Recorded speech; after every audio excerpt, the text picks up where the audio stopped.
요한복음 6장 35절, 요한복음 6장 35절, 신약 154면 한 절 말씀만 제가 봉독합니다. 예수께서 이르시되 나는 생명의 떡이니 내게 오는 자는 결코 줄이지 아니할 터이요 나를 믿는 자는 영원히 목마르지 아니하리라. 아멘.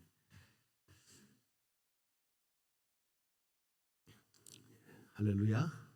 하나님께서 영광을 받으시기를 바랍니다.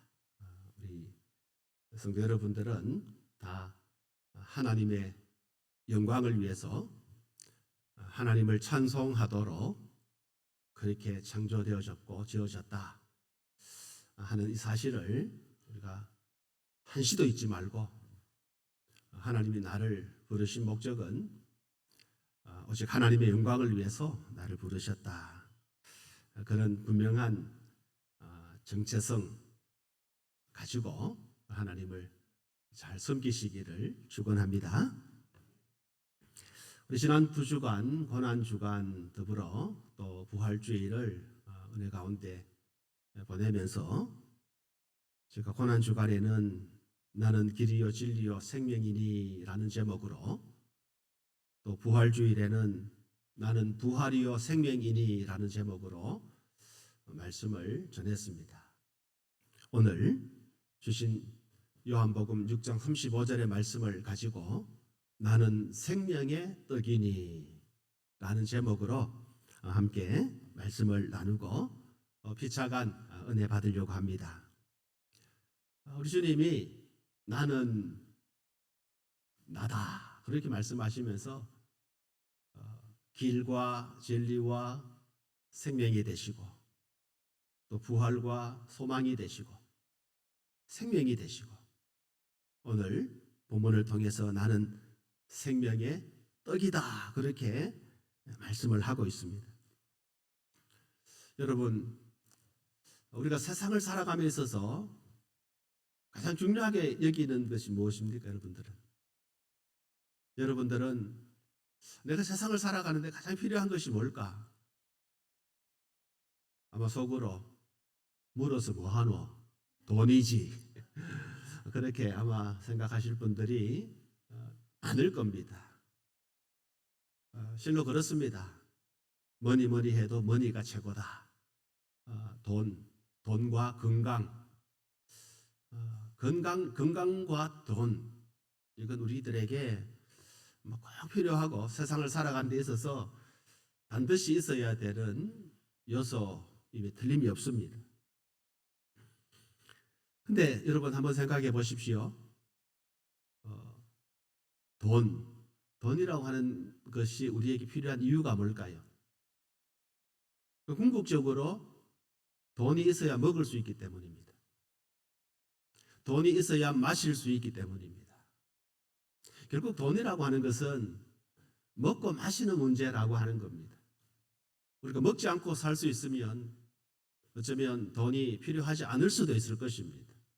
아니, 적게 필요할 수도 있을 것입니다. 그러나 먹고 마시는 문제는 우리에게 너무너무 소중한 문제이기 때문에 돈의 문제는 우리에게 있어서 그야말로 필요하고 중요한 문제가 아닐 수 없습니다. 먹고 마시는 문제는 오늘 본문을 통해서 우리가 또 생각을 해보면 결국은 떡과 물의 문제다. 떡, 우리는 밥이라고 그러죠.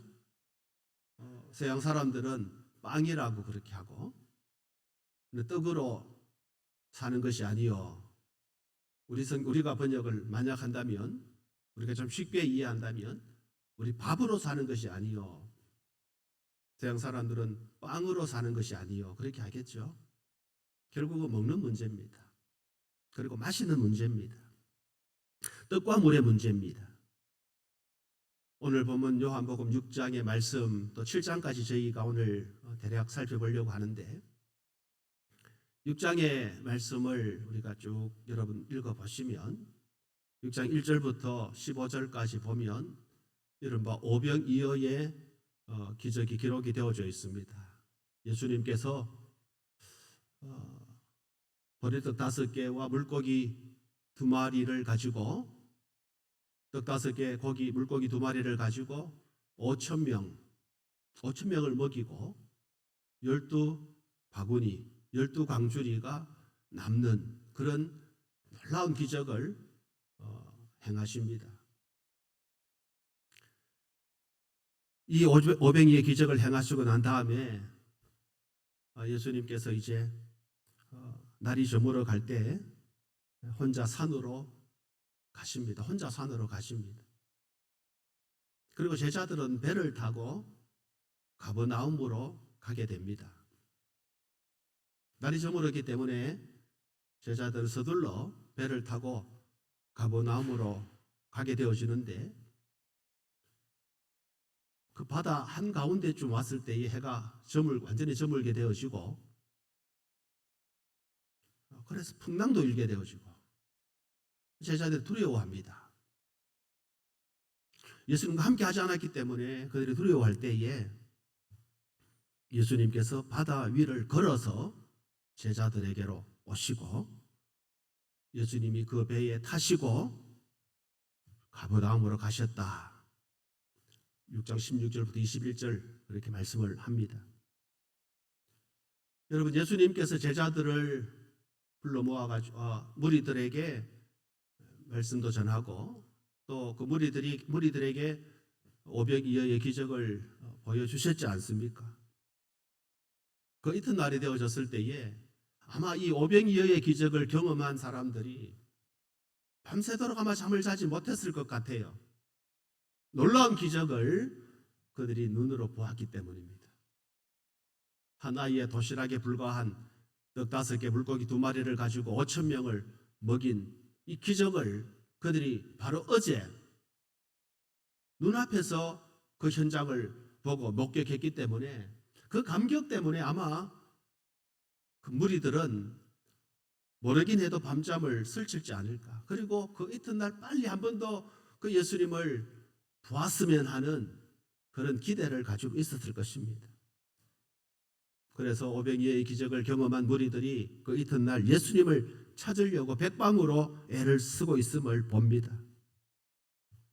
왜 그들이 예수님을 찾으려고 했을까요? 아마 떡의 문제를 해결하기 위해서가 첫 번째일 것입니다. 그러면서 동시에 오늘 성경 6장 15절에 보면 그들이 예수님을 억지로 임금 삼기 위해서 그들이 예수님을 찾고 있었다라고 하는 것을 알 수 있습니다. 그러므로 예수께서 그들이 와서 자기를 억지로 붙들어 임금으로 삼으려는 줄 아시고 다시 혼자 산으로 떠나가셨다고 했죠. 그 오병이어의 기적을 체험한 무리들이 예수님을 억지로 임금 삼을 저분 같으면 우리 임금이 되면 좋겠다. 이건 이제 메시아가 되면 좋겠다. 그런데 물론 예수님이 생각하고 성경이 말하는 메시아와는 전혀 핀트가 맞지 않는 정치적인 메시아를 이 무리들이 기대를 하고 예수님을 억지로 임금 삼으려고 했던 것입니다. 그래서 예수님 그들을 떠나서 산으로 가신 거죠. 동시에 그들은 예수님께서 물고기 2마리, 보리떡 5개를 가지고 5,000명을 먹일 수 있는 능력이 분이시기 때문에 그분과 늘 함께 하면 좋겠다. 왜? 그러면 늘 떡을 얻어 먹을 수 있으니까. 떡의 문제는 해결되어지니까. 그래서 예수님을 찾는 겁니다. 예수님은 그들에게 이렇게 말씀하십니다. 요한복음 6장 26절입니다. 내가 진실로 진실로 너희에게 이르노니 너희가 나를 찾는 것은 표적을 본 까닭이 아니요 떡을 먹고 배부른 까닭이로다. 근데 그들의 속내가 읽혀진 거예요. 떡을 먹고 배불렀기 때문에. 예수님께로만 가면 적어도 육신의 배고픔을 면할 수 있겠다라고 하는 이제 그런 기대가 그들에게 있었지 않겠습니까? 만약 나라도 저라도 그렇게 했을 것 같아요. 예수님 그렇게 말씀하십니다. 27절에 썩을 양식을 위하여 일하지 말고 영생하도록 있는 양식을 위하여 하라. 그 무리들이 기대하는 것은 썩을 양식입니다. 한 끼 먹고 배부르고 없어질 것입니다. 예수님은 썩을 양식을 위하여 하지 말고 썩지 않는 양식을 위해서 일하라. 그렇게 말씀하시는 겁니다. 떡은 우리에게 중요합니다. 우리가 먹는 문제를 해결하지 않고서는 살아갈 수가 없어요. 그래서 이 무리들처럼 우리도 떡이 필요하고 떡을 고대하고 떡을 기다리고 떡을 찾을 수밖에 없습니다. 떡의 문제는 우리 생명과 직결되기 때문입니다. 떡과 더불어서 물의 문제도 소중하죠. 중요하죠. 떡과 더불어 중요한 것은 바로 물입니다. 물이 중요하다는 것을 강조한 것은 아무리 강조해도 지나치지 않는다. 물은 생명이기 때문에 그렇습니다. 지금 우리가 물에 대해서 굉장히 염려를 하지요. 우리 마음껏 오염시키고 마음껏 사용하고서는 물에 대한 걱정들을 합니다. 사실 우리는 물을 조금 더 아껴 쓰든지 또 더불어 좀 조심해서 써야 합니다. 물이 소중하기 때문입니다. 요즘 미국이나 유럽 또 러시아 이런 나라들은 이 우주 기술이 아주 강대국이에요.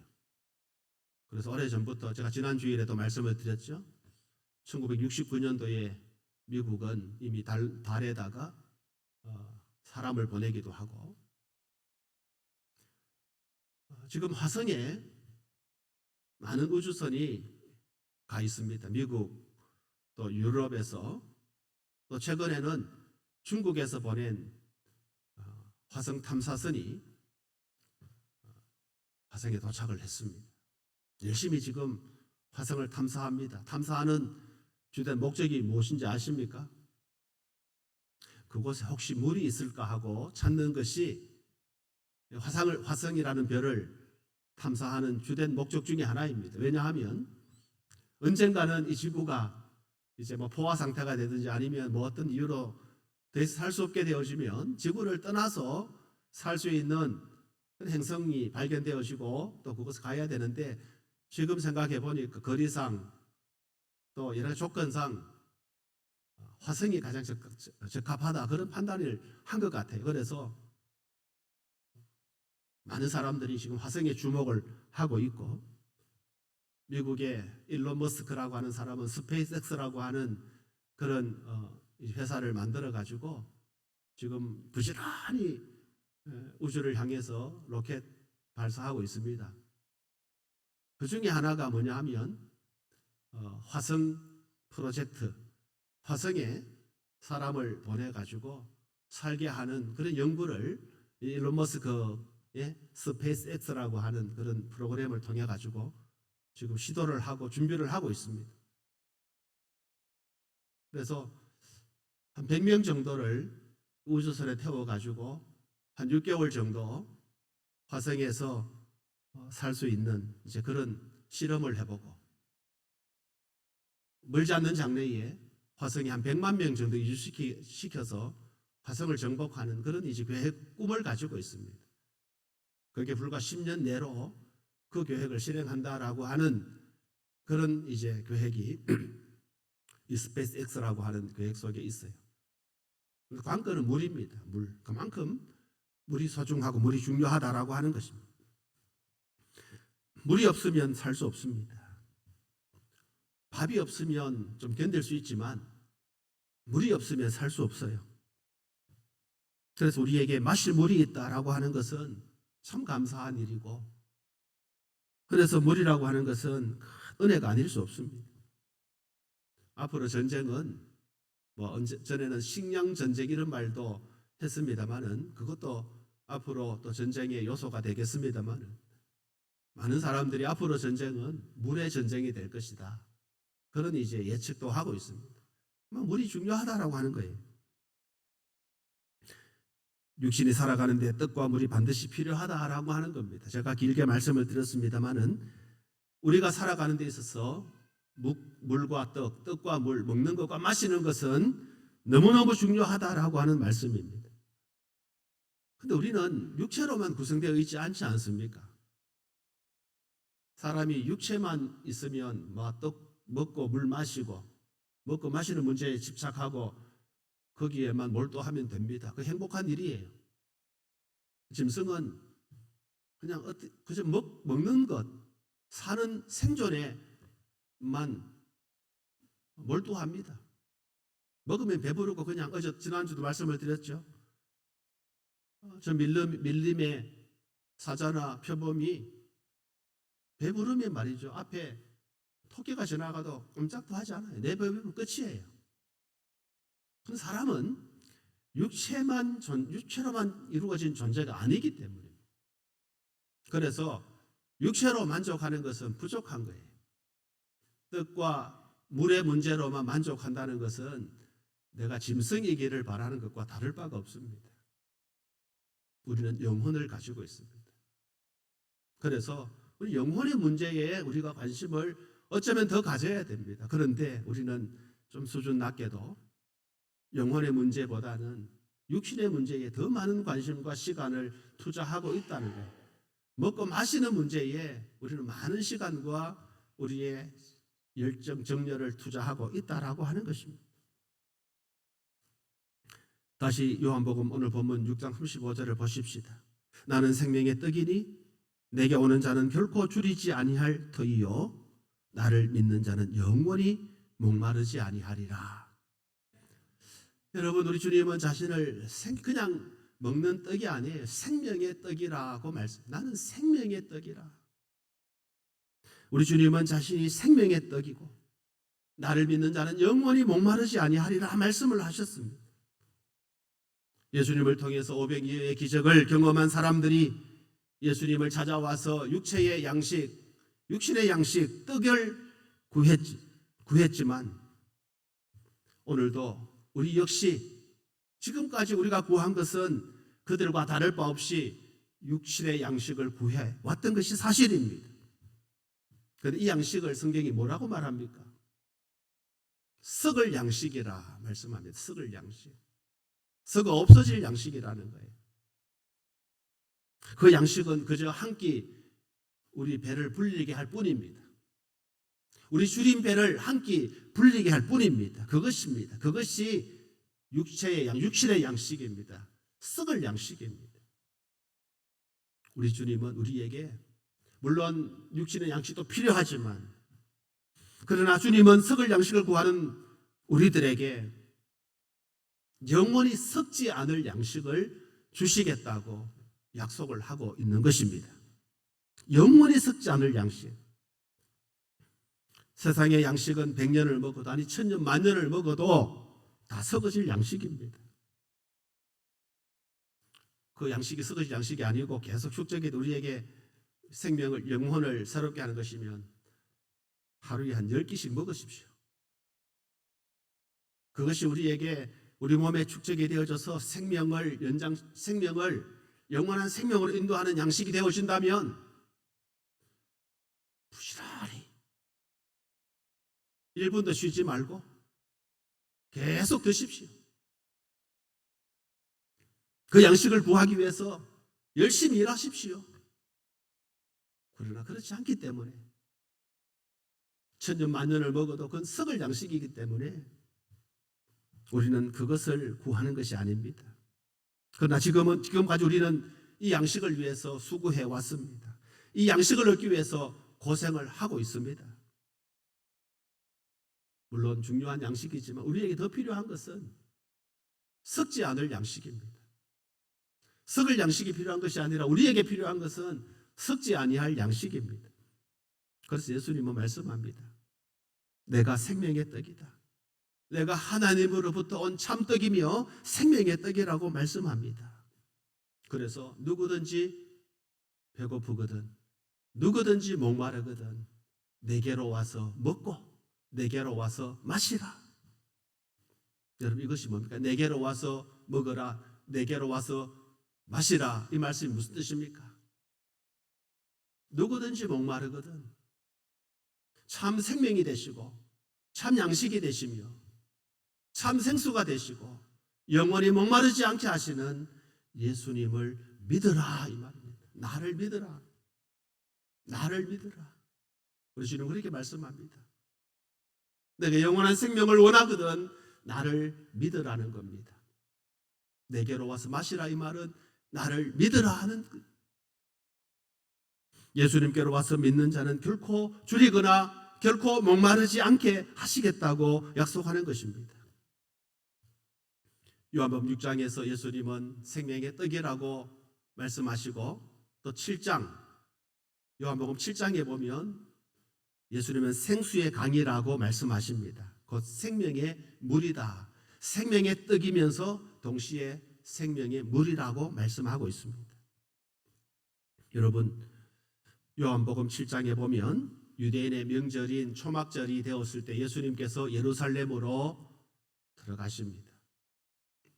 출애굽기 또 민수기의 기록을 보면 이스라엘 백성들이 광야에서 출애굽한 이스라엘 백성들이 광야에서 40년을 지나게 되어지는데 그 지나는 동안에 광야입니다. 광야. 물이 없고 건조한 땅입니다.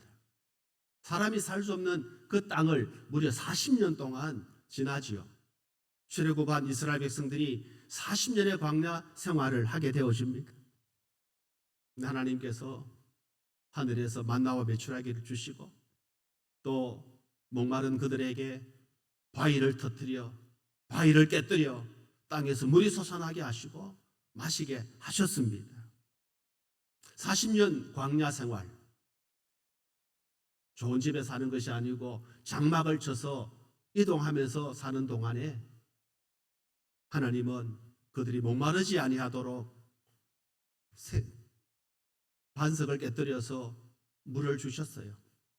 그래서 이스라엘 백성들이 가나안에 들어오고 난 이후에 지난 40년 동안의 광야 생활 기억하면서 장막을 치고 살았던 그날을 추억하면서 초막을 짓고 일주일 동안 하나님 앞에 절기로 지켰습니다. 이른바 초막절입니다. 초막절이 되어지면 제사장들은 항아리, 금으로 만든 항아리를 가지고 실로암 연못에 가서 물을 떠서 제단에다가 붓는 그런 예식을 행했습니다. 그 예식을 행함으로 지난 40년 이스라엘 백성들이 고통하면서 가나안 들어가기 전에 40년 동안 광야에 살았던 그 날들을 기억하는 겁니다. 그 40년을 지켜주신 하나님 앞에 감사하는 절기를 지키는 것입니다. 여러분, 이 명절 끝날에 예수님께서 예루살렘에서 무리들에게 말씀을 합니다. 그 말씀이 바로 오늘 우리에게 주신 말씀, 누구든지 목마르거든 내게로 와서 마시라. 나를 믿는 자는 성경에 이른 것 같이 그 배에서 생수의 강이 흘러나오리라. 누가복음 7장 37절 38절에 그렇게 말씀을 하고 있는 것입니다. 그리고 39절에 이렇게 말씀합니다. 이는 그를 믿는 자들이 받을 성령을 가리켜 말씀하신 것이라. 여러분, 예수님께서 말씀하신 생수의 강, 누구 나를 믿으면 그 배에서 생수의 강이 흘러나오리라 말씀하시면서 생수의 강을 말씀하셨는데 그 생수의 강은 바로 믿는 자들이 받을 성령을 가리켜 말씀하신 것이다 말씀했습니다. 생수의 강은 바로 성령 충만입니다. 바로 성령입니다. 생수의 강이 흘러 넘친다라고 하는 것은 성령으로 인해서 넘치는 만족이 믿음의 삶을 사는 우리들에게 충만하게 될 것이다라고 하는 약속입니다. 할렐루야.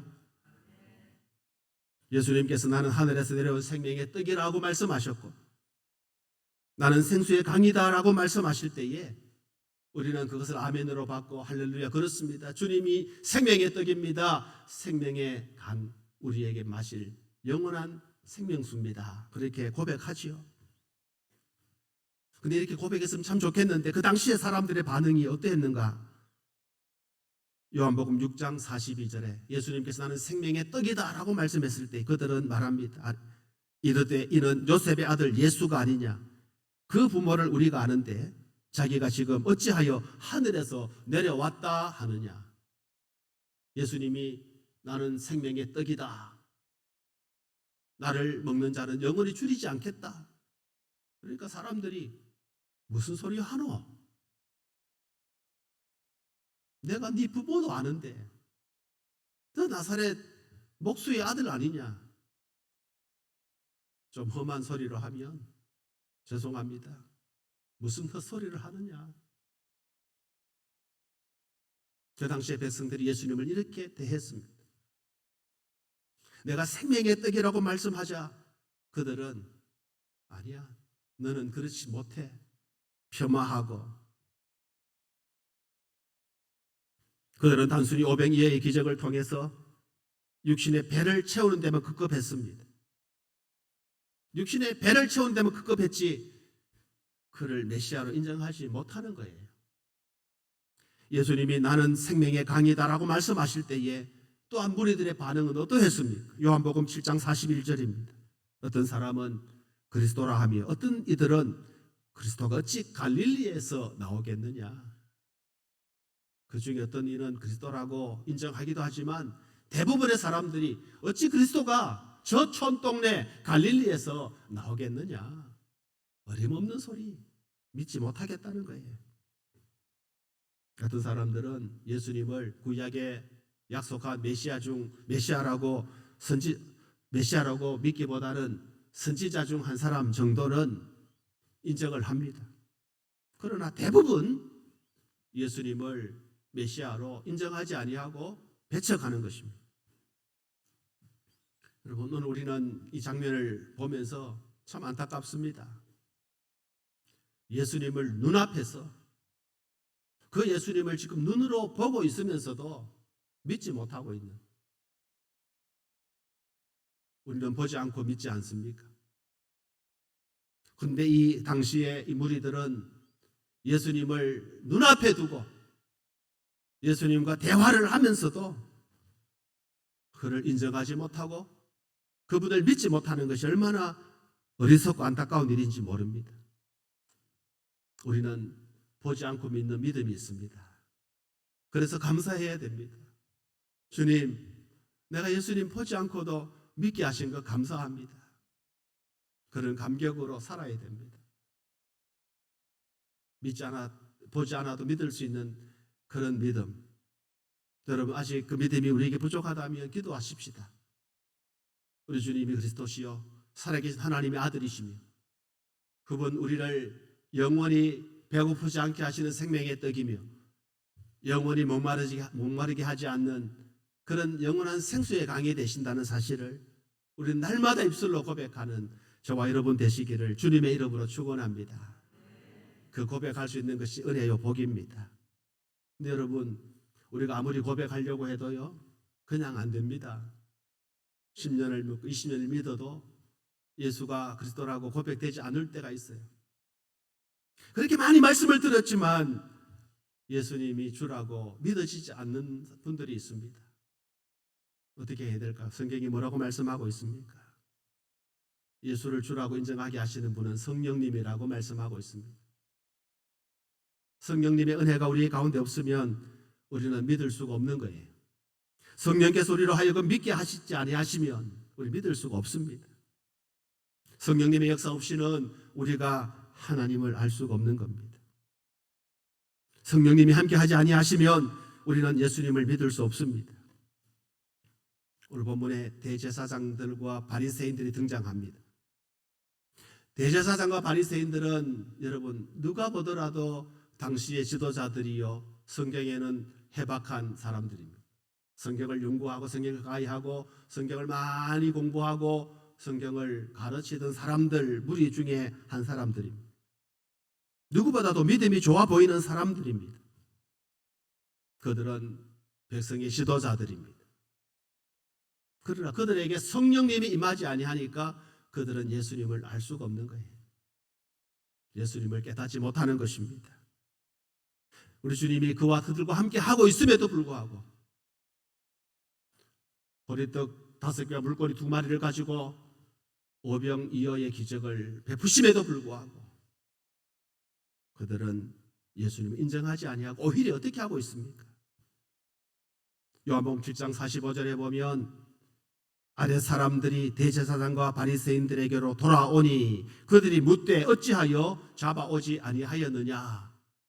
무슨 말씀입니까요? 대제사장과 바리새인들이 그 아랫 사람 하속들을 시켜가지고 예수님을 체포해 오라고 보냈던 거예요. 예수를 잡아오라고 했습니다. 보냈던 아랫 사람들이 돌아왔는데 빈손으로 돌아왔습니다. 대제사장과 바리새인들이 묻습니다. 왜 빈손으로 왔느냐? 왜 잡아오라 했는데 잡아오지 아니하였느냐? 힐난하는 것입니다.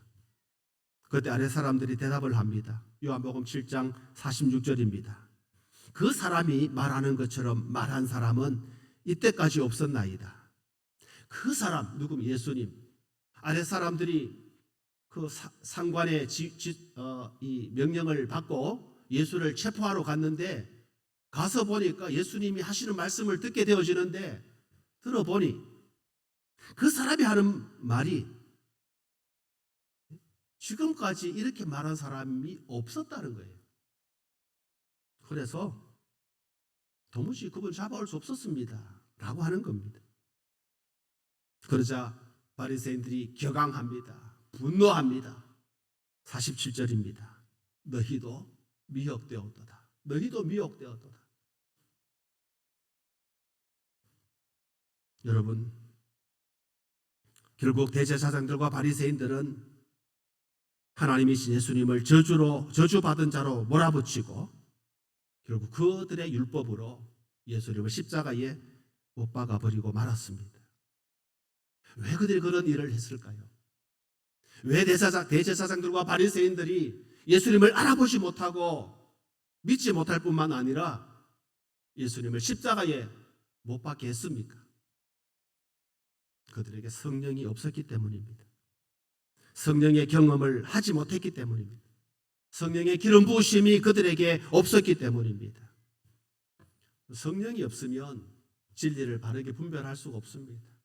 진리를 보는 눈을 가질 수가 없는 것입니다. 영안이 멀어져 버리는 것입니다. 대제사장들과 바리새인들은 성령을 깨닫지 못했습니다. 적어도 성경에 대해서 누구보다도 많이 알고 있었지만 정작 그들이 성령의 조명을 받지 못함으로 인하여 메시아로 인정하지 못하게 된 것입니다. 오히려 예수님을 죽이는 데 앞장을 서게 되는 것입니다. 여러분, 성령 충만을 받으십시오. 나는 생명의 떡이니 말씀하시는 그 말씀, 그 음성을 듣기 위해서 우리는 성령의 충만함을 받아야 됩니다.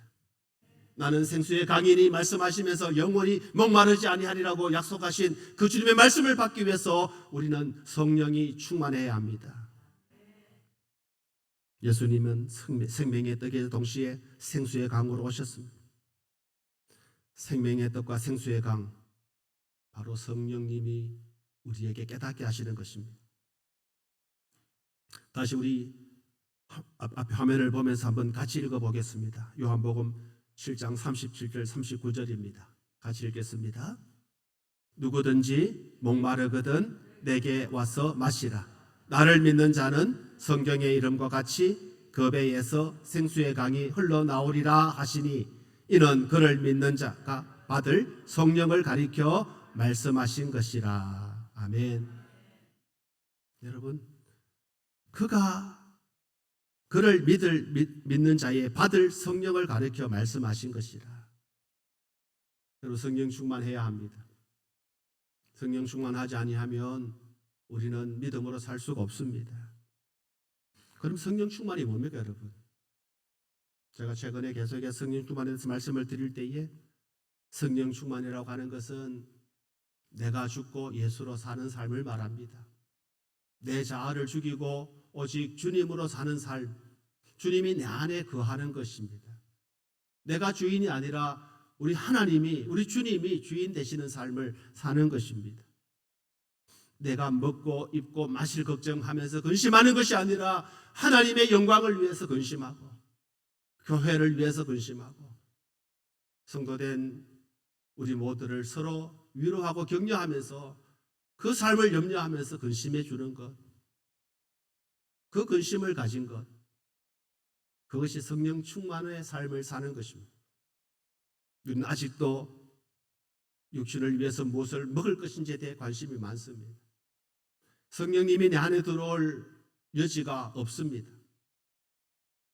무엇을 먹느냐의 관심에 우리가 빠져 있으면, 그것이 우리 마음 전체를 지배하고 있으면, 내 마음의 집이 그리스도가 아니라 세상이고 먹는 것, 마시는 것, 입는 것, 사는 것에 있다고 하면 주인 되시고 우리와 함께 하실 그 주님이 우리 속에 들어와서 거하실 장소가 없는 겁니다. 주님은 항상 밖에 있습니다. 내가 나의 주인이 되어져서 내가 나를 지배하면서 내 경험과 내 방식대로 살아가는 것. 그렇게 하는 자에게 하나님이 보여지지 아니하고 주님이 이해되지 아니하고 믿어지지가 않는 거예요. 성령 충만, 성령의 기름 부으심, 성령님의 조명을 받아서 주님이 인도하시는 대로 살아가는 것, 그분이 나와 함께 사는 것, 그분이 나와 함께 거주하는 것, 내가 죽고 예수로 사는 삶, 예수를 주인 삼는 삶, 그것이 바로 성령 충만한 삶을 사는 것입니다. 그렇게 살 때 생명의 떡이신 예수 그리스도가 나의 능력이 되어지고 생수의 강이신 예수 그리스도가 나의 힘이 되어지는 것입니다. 이 시간 우리 찬송 한 장, 찬양 한 장 드립시다. 내가 주인 삼은 모든 것 내려놓고 내 주 대신 주 앞에 나가 찬양 한 장 드리고 기도하도록 하겠습니다. 성령 하나님 내 속에 임재하여 주십시오. 내 주인이 되어 주십시오. 내 삶의 주님이 인도자가 되어 주십시오. 고백하면서 이 찬양 하나님 앞에 드리겠습니다.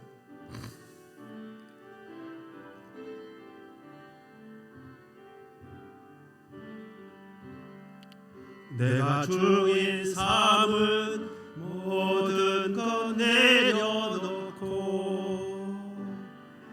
주 대신 주 앞에 나가 내가 사랑했던 모든 것 내려놓고 주님만 사랑해. 다시 한번 내가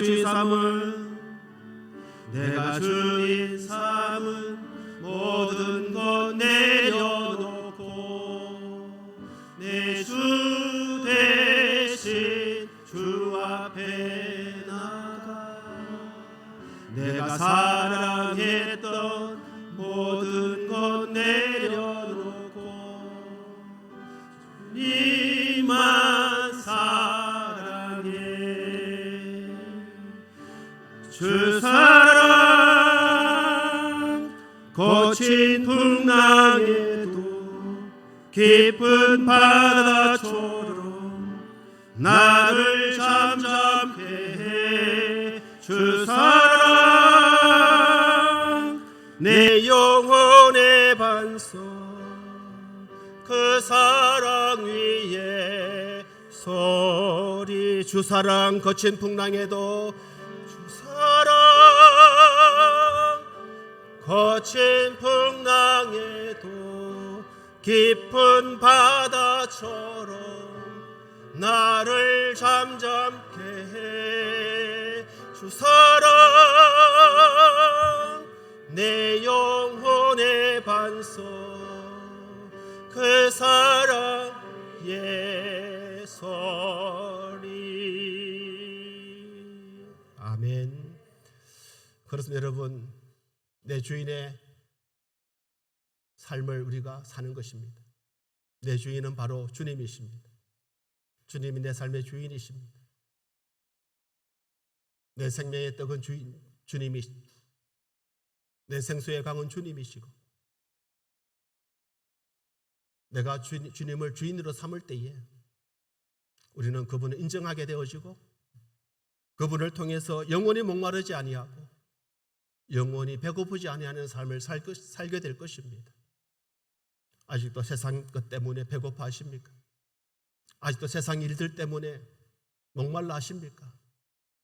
주님 한 분만으로 만족하시기를 축원합니다. 주님 한 분 때문에 감사하시기 바랍니다. 우리의 시선을 주님께로 두십시오. 우리의 시선 하나님께로 향하십시오.